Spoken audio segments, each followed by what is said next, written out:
I'm a grateful believer in Jesus Christ, and I'm in recovery for drugs, alcohol, gambling, sexual addiction, and sexual abuse. First, I'd like to say this is all to the glory of God and how He showed me His amazing grace.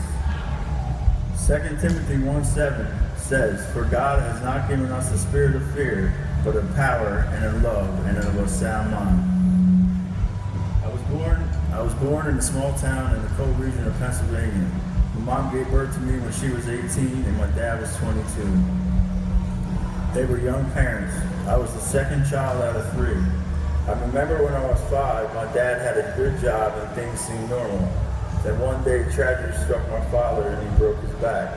He wasn't left paralyzed, but he wasn't able to work. So mom went to work at night and I didn't get to see her much. My dad had started drinking every day and things began to get hard at home. My dad started to get violent with my mom, my sister, and me, and as time went on, the violence became more often. Because my parents were so young, all the kids in the neighborhood would hang out at my house. But as tragedy struck my dad when I was 5, tragedy also struck me. It was a typical night and everyone was on the front porch. But I was asked this night to sleep over someone's house, and he was much older than I. But I thought I was being cool by sleeping over. But little did I know, that night I would be molested. It changed my life forever. What should I do? I couldn't tell my dad because he taught me to fight and how to be a man. Since a man had molested me, how could I be a man? My dad was an angry person, and I thought if I told him, he would surely kill him and go to jail forever. So I kept my mouth shut, and I carried a 1,000-pound weight on my shoulder for a very long time. And I was an angry and bitter kid at this world.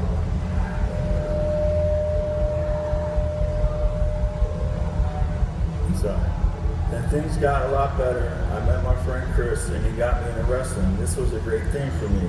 I was an angry kid, and this allowed me to take out all my anger and aggression on a mat. I excelled at wrestling. I made it my life. Things at home were still bad. Mom and Dad was always fighting over things I would never know, but it was a constant battle that never seemed to end. I really didn't know what to do. I just kept playing sports. If it wasn't wrestling season, it was baseball season, or we were just playing in the neighborhood. Actually, I did anything to avoid my house at all costs. Then my parents decided to move to New Jersey. Life seemed very unfair to me at the time. I was a new kid that everyone seemed to want to fight. There was no wrestling team, and the only thing I cared about was wrestling. Life was tough for me. I was beyond angry at my parents for moving. I fought so much I failed the school year that left me a new kid all over again. So that made me fight all year again. My whole life was bad because my parents drank now at home because they didn't know anyone. And the fight seemed to increase, and my rage and anger grew beyond anything a child should have felt.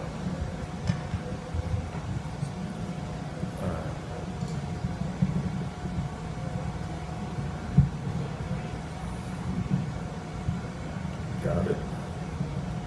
It was the most horrible time of my life.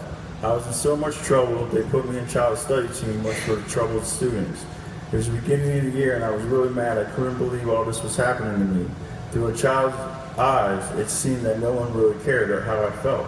They labeled me emotionally disturbed and I was really confused, but things were starting to look up. My gym teacher told me they were starting a wrestling team.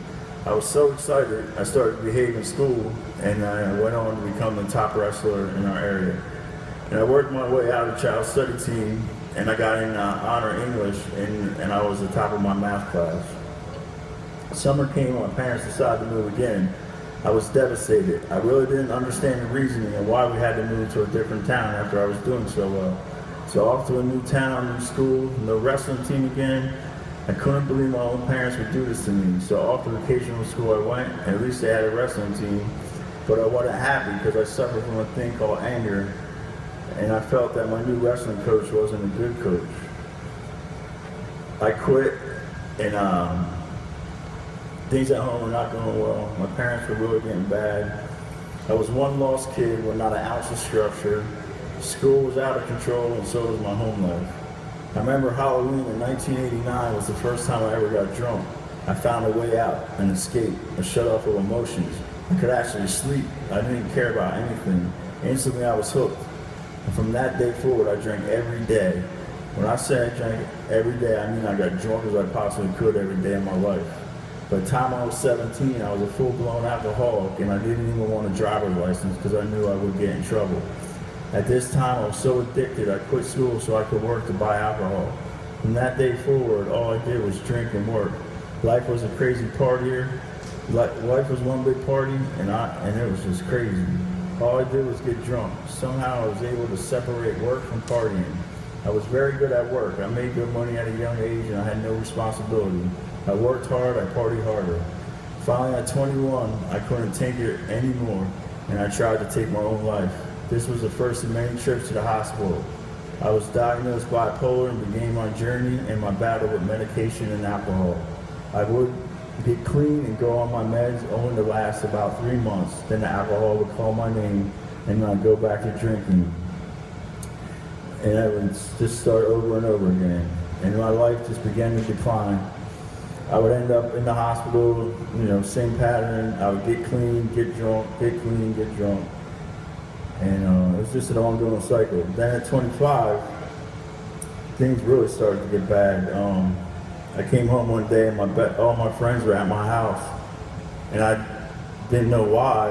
And they were there to tell me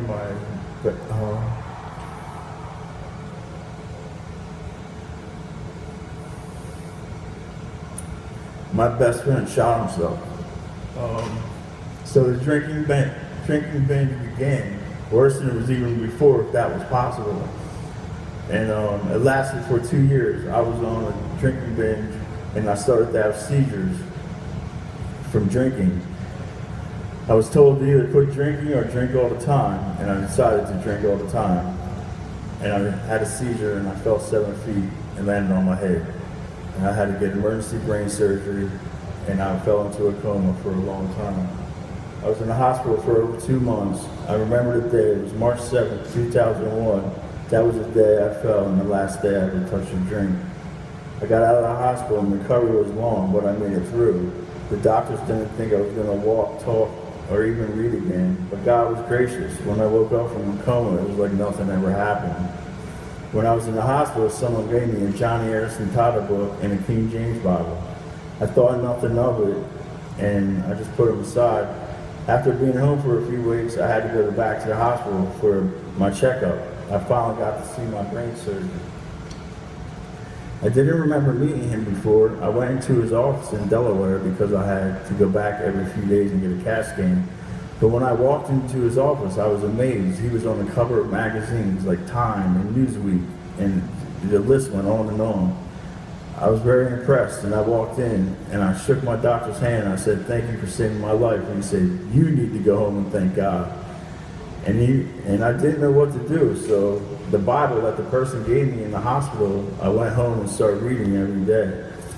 My job took me back because they found out I quit drinking, and so they gave me all the overtime I wanted. So I just worked and read the Bible, and for like 3 years straight. And I met a girl, and I wasn't really a Christian. I don't know what I was. I was just reading the Bible, and I met a girl, and we got engaged, and I lost my place. I got engaged, and I figured I would need a new job to support the family, so I went back to doing what I always do, working on the farm and selling produce. And I worked outside for like my whole life, and I got sunburned, and I'm like looking at my body, and I'm like, why am I sunburned? And then I got sun poisoned, and I got really sick, and I tried to go to work every day, but I was just getting worse and worse being outside every day. And so I decided I was going to take a lunch break every day for an hour and get out of the sun. But there was nothing around me, except a Christian bookstore. So I would take my lunch break in this Christian bookstore. And every day I would go in there, and I would go in a bookstore and I would buy something because I felt guilty for being in there for an hour. So after about 3 weeks had gone by, they said, "Where do you go to church?" I said, "I don't go to church." And they're like, do you want to go to church? And I'm like, nah, I don't want to go to church. And so it continued, and Kurt and Marcy kept witnessing to me. And they were just constant and continuous with me, and I kept going back, and then everything just fell out. I got so sick, I couldn't work, and my fiance left. I lost all my money. I had no car, and I went to church, and I showed up, and they weren't there, but they came.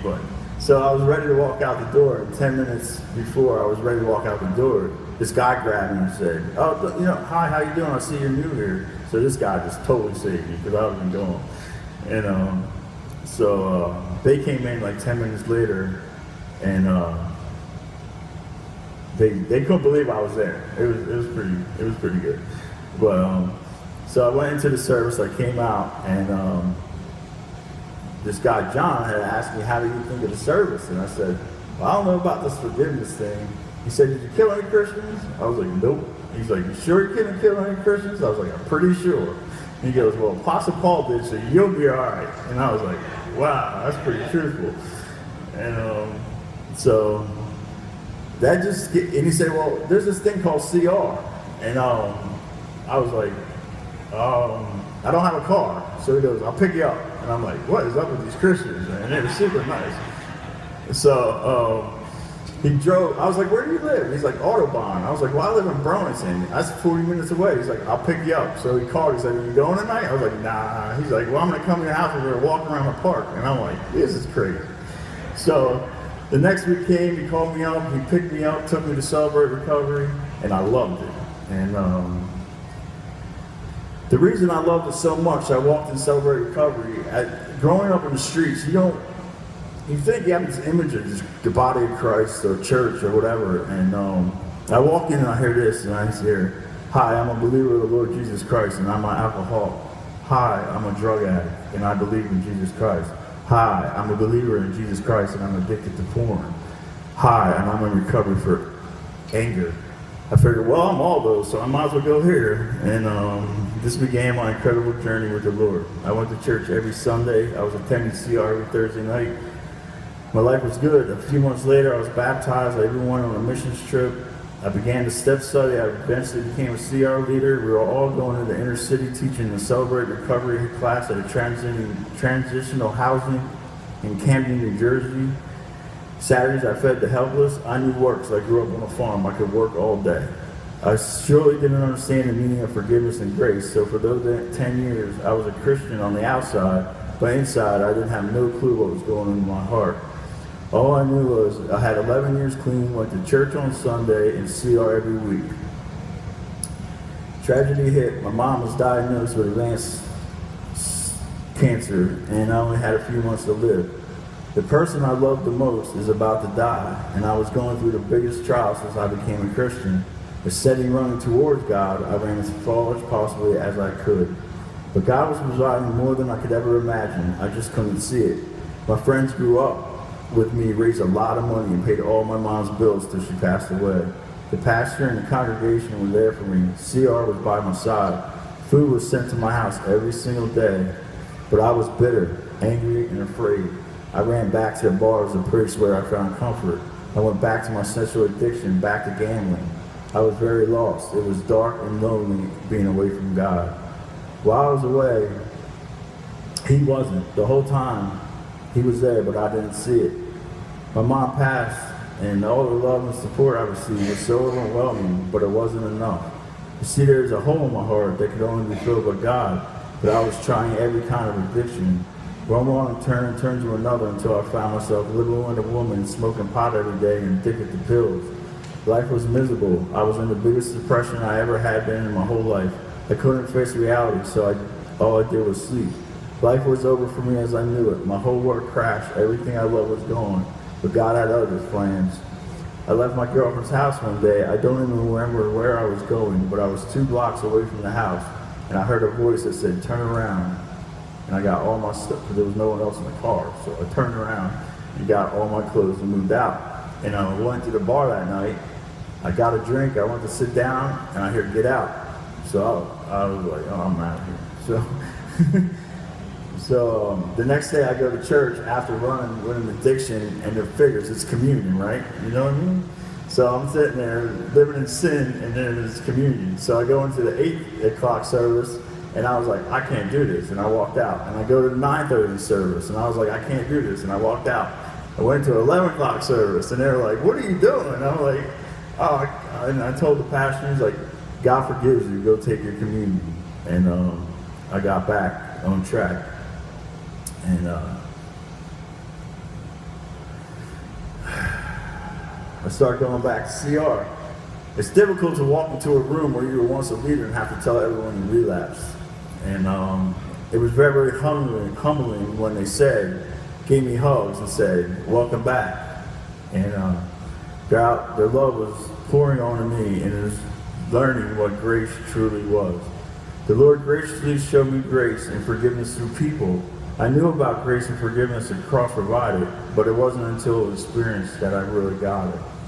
And you know, when I relapsed, it was a very hard time for me, and I needed to get out of New Jersey, so I went to Pennsylvania. And the first thing I did when I got to Pennsylvania was I got my CR app out, and I typed in my zip code, and up comes this church. So I started going to CR, at the church at Open Door, and you know, I went there for I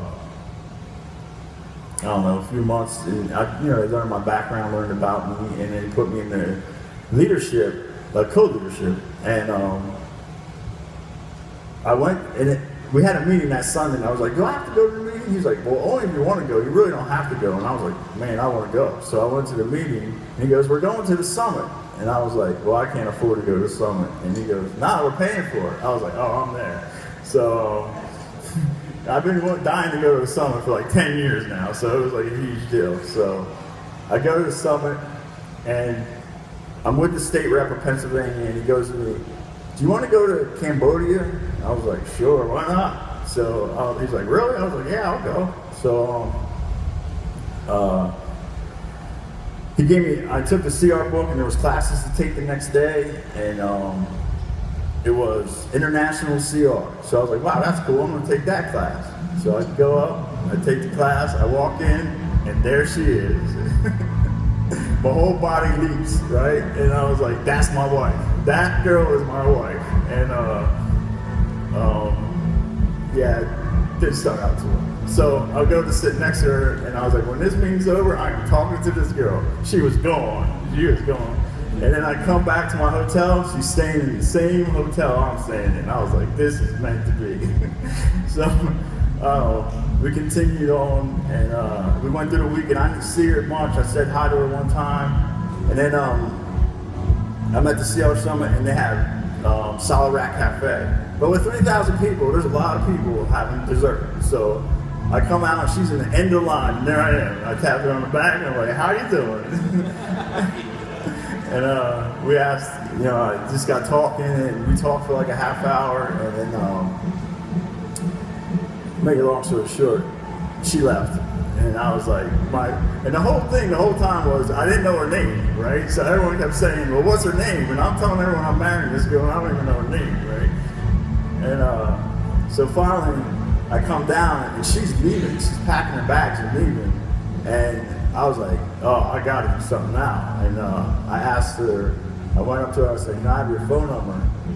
And I'm old school, so I was looking for a piece of paper, and she goes, you got a phone, right? And I'm like, oh man. So she gave me her phone number, but I called her once. She's like, you're not allowed to call me, you gotta write me letters.